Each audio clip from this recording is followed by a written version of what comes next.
اب میں ایک ایسی شخصیت کو دعوت دینے جا رہا ہوں جن کے ہاتھ بانو قدسیہ چما کرتی تھیں، جنہیں یہ بھی اعزاز حاصل ہے کہ ان کی کتاب پہ بانو قدسیہ نے اپنی زندگی کا آخری دباچہ لکھا۔ ان کی زندگی پہ 2 MPhil ہو رہے ہیں اور ان کی کتاب گنگے کا خواب نے 2008 کی بیسٹ سیلنگ کتاب بھی رہی۔ آپ کے بھرپور استقبال میں دعوت دیتا ہوں جناب طارق بلوچ صحرائی صاحب کو۔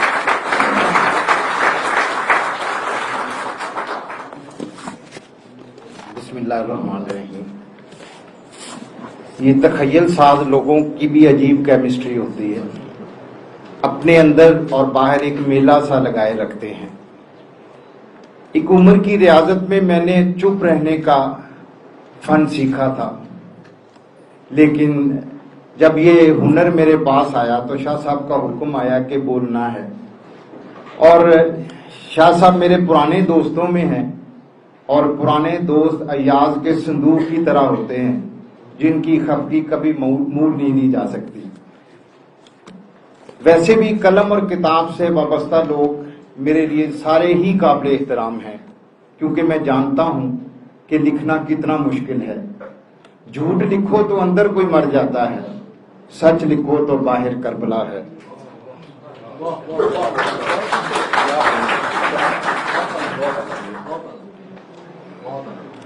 خواتین و حضرات، کسی بھی قوم کی ذہنی اور نفسیاتی صحت کا دار و مدار ادیب اور شاعر کی سچ اور سماجی انصاف سے وابستگی پر ہوتا ہے۔ جس کسی قوم میں شاعر ادیب جتنا زیادہ سچ سے وابستہ ہوں گے، وہ قوم نفسیاتی طور پر اتنی ہی مضبوط ہوگی اور ذہنی طور پر اتنی ہی صحت مند ہوگی۔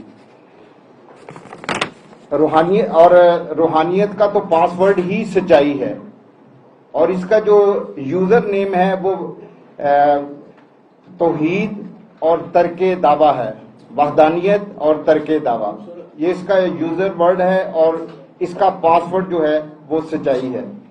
کبھی ہمیں بھی شوق ہوتا تھا کہ روحانیت کی راہ پہ چلیں، لیکن جب آئے اور دیکھا تو پتہ چلا کہ یہ تو وہ دریا ہے، یہ وہ آگ کا دریا ہے جسے عبور کرنا ہے، اور وہ بھی ڈوب کے عبور کرنا ہے۔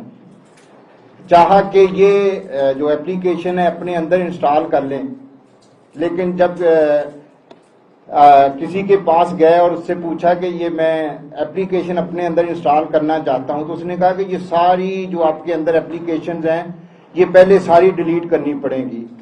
اپنے اندر غصہ بھی ڈیلیٹ کرنا پڑے گا، اپنے اندر بغض بھی ڈیلیٹ کرنا پڑے گا، اپنے اندر لالچ بھی ڈیلیٹ کرنا پڑے گا، دنیا داری بھی ڈیلیٹ کرنا پڑے گی، نفرت بھی ڈیلیٹ کرنا پڑے گی، پھر اتنی سپیس بنے گی کہ آپ اس میں۔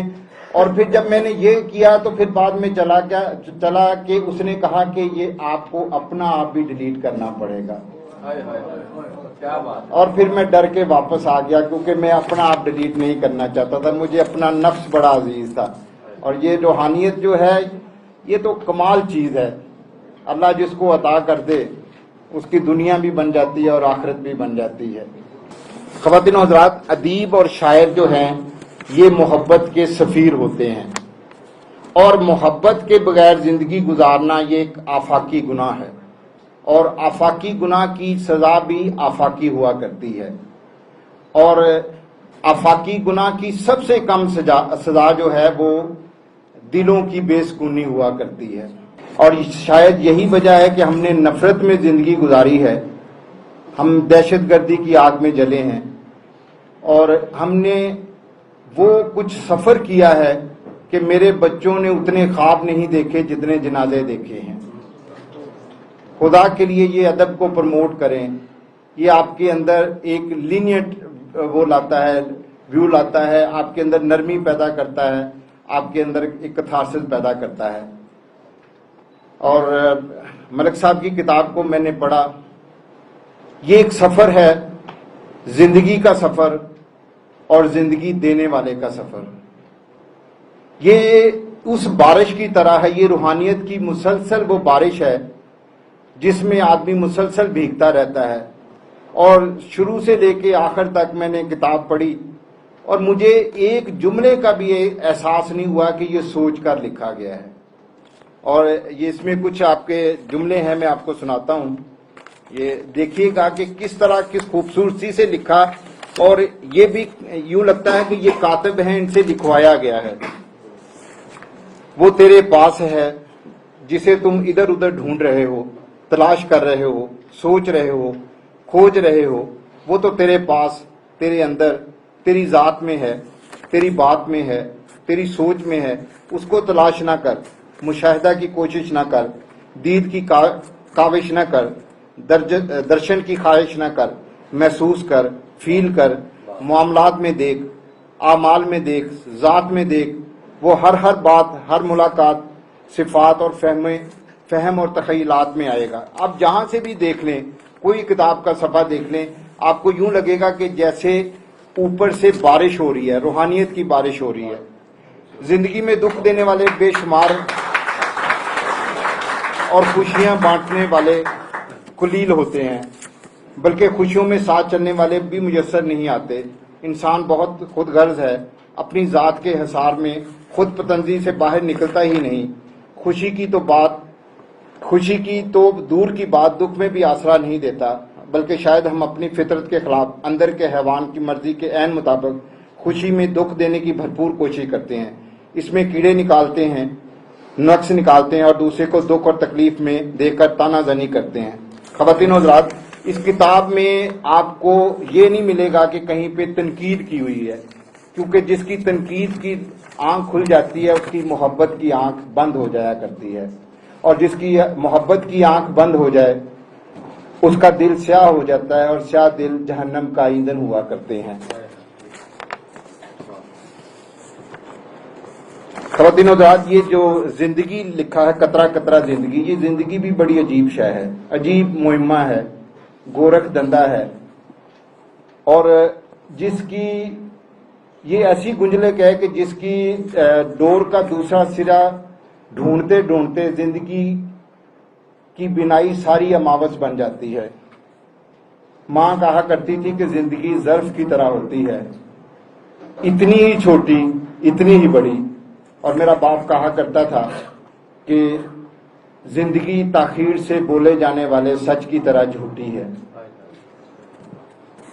اور یہ بعض اوقات اتنی لمبی ہو جاتی ہے جیسے ہجر کی رات، اور اتنی مختصر جیسے وصل کی رات، اور کبھی کبھی تو ایک ادھورا خط لکھنے میں گزر جایا کرتی ہے.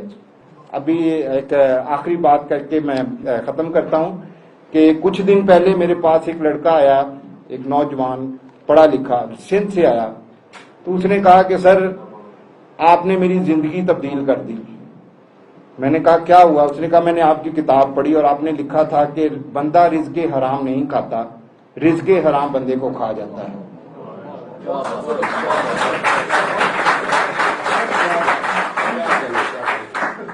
تو میں نے جو کام کرتا تھا وہ میں نے چھوڑ دیا. تو کہتے مجھے آپ نصیحت کریں. میں نے کہا نصیحت میں کر نہیں سکتا، کیونکہ نصیحت کرنے کے لیے علم والا ہونا ضروری ہے اور نیک ہونا ضروری ہے، اور ان دونوں چیزوں سے کبھی بھی میرا واسطہ نہیں رہا. ہاں، میں مشورہ دے سکتا ہوں. کہنے لگا جی مجھے کیا کرنا چاہیے؟ میں نے کہا آپ کا ٹیلنٹ کیا ہے؟ کہتا جی مجھے نہیں معلوم، لیکن میں نے کہا کرتے کیا تھے؟ کہتا جی ایسا عجیب کام کہ مجھے بتاتے ہوئے شرمندگی ہوتی ہے. میں نے کہا کیا کرتے تھے؟ کہتا تھا لوگوں کو اغوا کرتا تھا، جنگل میں رکھتا تھا، ان سے تاوان لے کے واپس بھیج دیا کرتا تھا. اس میں سزا بھی ہوئی، جیل میں بھی رہا. تو جب آپ کو پڑھا تو میں نے پھر ان کاموں سے توبہ کر لی. تو مجھے کیا کرنا چاہیے؟ میں نے کہا تمہارا ٹیلنٹ یہی ہے، یہی کرتے رہو.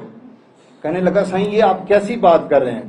میں نے کہا چلو اس کو تھوڑا سا چینج کر دیتے ہیں، پازیٹیو کر دیتے ہیں. ٹیلنٹ تو وہی رہتا ہے، اس کو پازیٹیو کرنا پڑتا ہے. میں نے کہا اس دفعہ یوں کرو کہ خود اغوا ہو جاؤ. کہنے لگا سر یہ کیسے؟ میں نے کہا خود اغوا ہو جاؤ، اور اغوا کرنے والا کوئی اور نہ ہو، وہ آپ خود ہوں. اور جب خود اغوا کر لو تو اس کو جنگل میں لے جاؤ، کچھ دیر ایسے رکھو، اور پھر اس سے تاوان طلب کرو. محبت کا تاوان، رشتوں کے تقدس کا تاوان، اللہ سے قربت کا تاوان، اور پھر اس سے یہ تاوان لے کے خود کو رہا کر دو. جب وہ جا رہا تھا تو رو رہا تھا. کہنے لگا صحیح آپ نے مجھے مار دیا. میں نے کہا موت کا لفظ تو بت شکن کے لیے نہیں بنا، بت فروش کے لیے بنا ہے. اور جو زندگی میں مر جاتا ہے اسے پھر موت نہیں مار سکتی. تو خواتین حضرات، ہم بھی ایسا کرتے ہیں، ہم بھی اغوا ہو جاتے ہیں.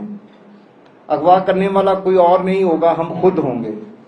پھر ہم خود سے تاوان طلب کرتے ہیں، محبت کا تاوان، رشتوں کے تقدس کا تاوان، اللہ کی قربت کا تاوان، اور پھر خود کو تاوان دے کے رہا ہو جاتے ہیں. اللہ آپ کا اور میرا حامی و ناصر.